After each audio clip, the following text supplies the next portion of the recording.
Hi! Today I would like to show you how you can transfer files from OPPO A74 5G to an Android device. First of all, open Play Store on both devices and download an app called Send Anywhere.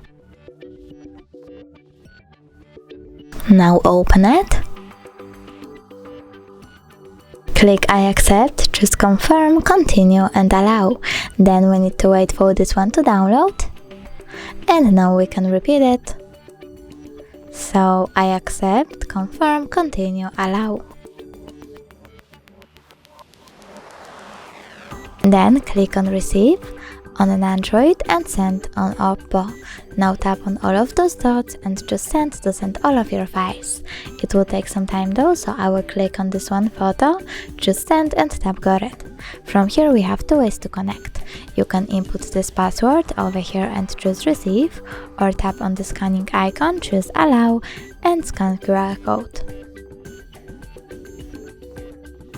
Now we have to wait a bit. And as you can see, my photo was successfully transferred. You can always check it out for sure by going into Files app or File Manager app, clicking Continue, tapping on, in my case, Images, and select Send Anywhere section.